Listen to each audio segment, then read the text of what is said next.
इस बार होलिका दहन को लेकर पंडितों और ज्योतिषियों के अलग अलग मत रहे हैं, जिसमें कई लोगों को भ्रांति भी रही है।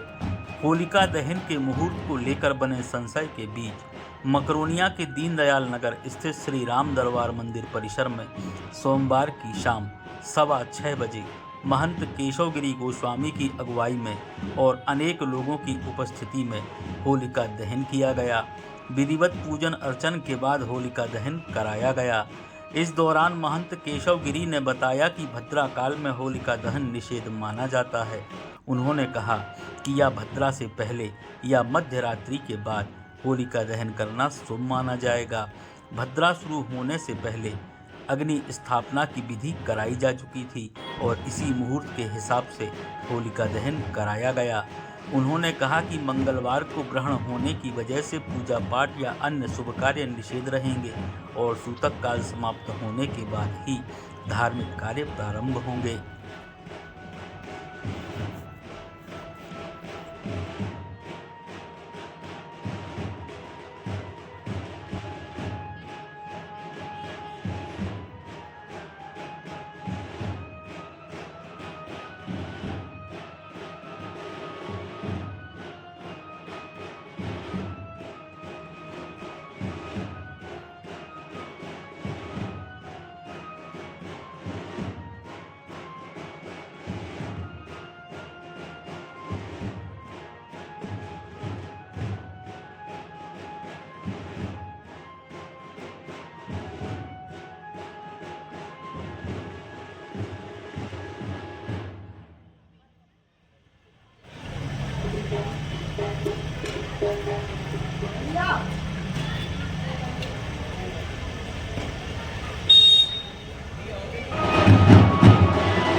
शास्त्रों में सम्मत है, शास्त्रों के अनुसार यह है कि भद्रा में होली का निषेध होता है।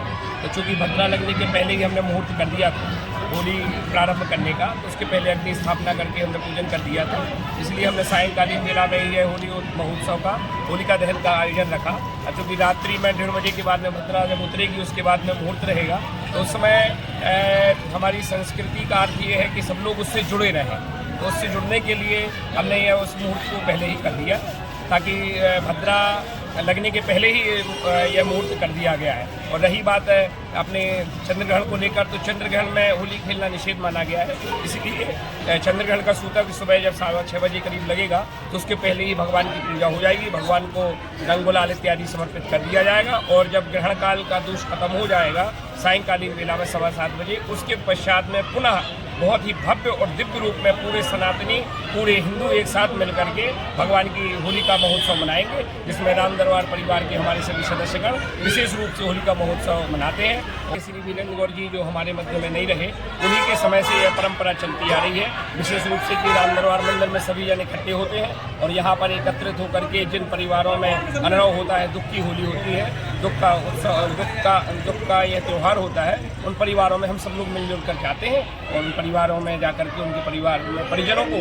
गुलाल लगाते हैं, ताकि उनके घर में भी सुख शांति और समृद्धि और रंग गुलाल की तरह निरंतर रंगोत्सव मनता रहे। इसी कामना के साथ में पूरे समस्त भारतीयों को, मध्य प्रदेश के, सागर के सभी के लिए होली की हार्दिक शुभकामनाएं। हर हर नर्मदे महादेव, जय श्री कृष्ण। पंडित जी, दोहराड़ी को लेकर भी लोगों में पसो पेश है, तो आपके हिसाब से राम मंदिर में दोहराड़ी कब मनाई जाएगी? परसों क्योंकि कल जब वो रहेगा, कल जब ग्रहण काल रहेगा उसमें सूतक रहेगा, और सूतक भगवान के लिए नहीं लगता, सूतक लगता है मनुष्यों के लिए। तो हम जब अपवित्र अवस्था में होते हैं तो अपवित्र अवस्था में भगवान की पूजन नहीं की जा सकती, अपवित्र अवस्था में कोई उत्सव नहीं मनाया जा सकता, तो उस समय सूतक होता है। तो सूतक चूंकि भगवान को नहीं लगता है, सूतक हम मनुष्यों के लिए होता है। हम मनुष्यों में अपवित्रता का भाव उत्पन्न हो जाता है सूतक के कारण। तो जैसे ही सूतक खत्म होगी तो उसके पश्चात में होली का महोत्सव प्रारंभ हो जाएगा मनाना। इसलिए 4 तारीख को ज़्यादा श्रेष्ठ है होली मनाना।